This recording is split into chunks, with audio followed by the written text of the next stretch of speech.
This is Fitness Blender's 100 Rep Squat Challenge.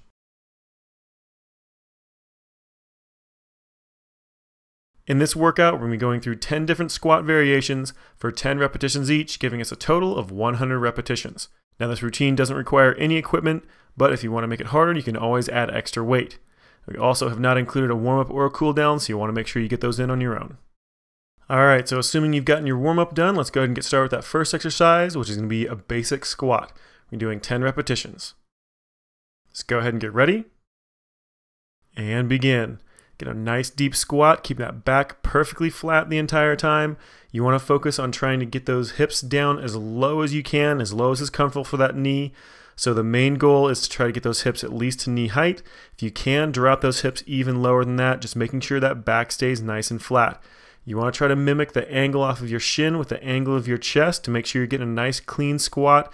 Try not to lean too far into your heel, and definitely try not to lean too far onto your toe. You want to make sure that that weight is pretty even between that toe and that heel. And there's your last repetition right here. Go ahead and let that one relax. Let's move on to our next squat variation, which is going to be a plie squat. This one, you want those feet pointing in opposite directions, rolling those hips open as much as you can. Let's go ahead and get ready.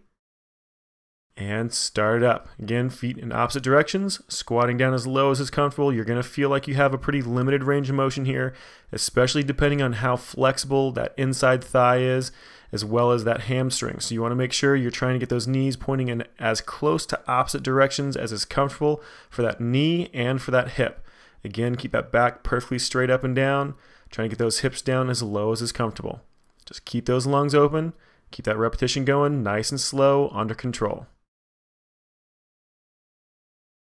Almost done, just 2 more repetitions. Nice deep squat. 1 more. And let it relax. Good job. Let's go ahead and move on to our next variation, which is going to be a squat with a side leg raise. Go ahead and get ready. And start up. A traditional squat, nice and low. Again, trying to get those hips to knee height or lower. Every single time you come up from that squat, you're going to bring one leg up and out to the side as high as you can without tipping your body over sideways. You want to try to keep that torso perfectly straight up and down. Just make sure you're alternating every single repetition. Just keep that motion going. Again, nice deep squat, keeping those lungs open, nice flat back. We have just 1 more on each side. Here's our last one right here. And let it relax. Good job. Let's move to our next one, which is going to be a roundabout squat. Just start with those feet about shoulder width apart, just like you would for a traditional squat. Go ahead and get ready. And start up. You're going to drop down to the right, up across the left, stop at the center, reverse that direction, back around the other side. So you want to try to get that same depth like you would with a regular squat. So you want those hips nice and low, but you want to get as much motion as you can from left to right as possible. So really kick those hips off to the left as you drop down, up across the right, and then reverse it down to the right, up across the left as you come back. Just keep alternating back and forth, keeping that back nice and flat. Again, focusing on trying to getting a nice deep squat the entire time. Almost done. 1 more back around the other side. And let it relax. Let's go ahead and move on to our next, which is going to be a squat with a reverse leg lift. Go ahead and get ready. And begin. Alright, starting off with that traditional squat again, just like we've done before, just adding that different motion, lifting that leg back behind you instead of off to the side or just doing a traditional squat. Now, every single time you drop down, it's just like I said, like a traditional squat, get that back flat, get as low as you possibly can. When you come up, one leg comes up back behind you, nice tight squeeze on that butt, then bring it back down, another squat, and then up with the opposite leg. Just keep alternating back and forth. Again, focus on keeping that back nice and flat. Don't lean forward when you lift that leg up back behind you. You want to try to keep that torso as straight up and down as you can. Just 2 more repetitions. 1 more on the other side. And let it relax. Good job. Let's move on to the next. We're going to be doing a triple dip squat. So we're doing 3 pulses at the bottom of the squat. Go ahead and get ready. And start up. Nice deep squat, just a regular traditional squat, but pausing at the bottom, doing 3 pulses at the very bottom of that range of motion, just about 3 to 4 inches in depth, then right back up to a standing position before you drop right back down in that squat again. Now again, you're trying to get those hips as low as you possibly can, and you only want to pulse at the bottom range of that motion. So you don't want to pulse in the middle. You want to make sure your hips are as low as you possibly can the entire time. Keep that back nice and flat, keeping those lungs open. Make sure you don't hold your breath. Now as you start getting tired with this one, you're going to want to start limiting that range of motion and doing that pulse a lot higher. Keep concentrating on forcing yourself to get down as low as you can. That's what's going to get you the most out of this. That's what's going to get you the most muscle development and toning out of this, and get that butt really nice and round. So keep yourself down there as low as you can. Now we have just one more repetition to go. And relax. Good job. Let's go ahead and move on to the next exercise, which is going to be a sumo squat plus a high kick. Now, with this one, you want to try to keep those feet about twice shoulder width apart, those toes pointed off about a 45-degree angle.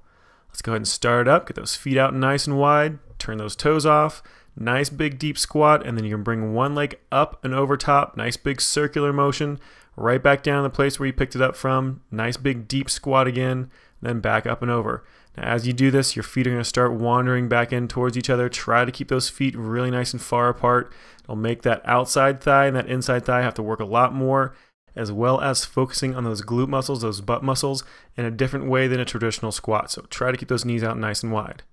It's your last one, and let it relax. All right, let's go and move on to our next exercise, which is going to be a side squat. And go ahead and get ready. And begin. So step off to the side, nice deep squat, down between those knees, try to get those hips nice and low.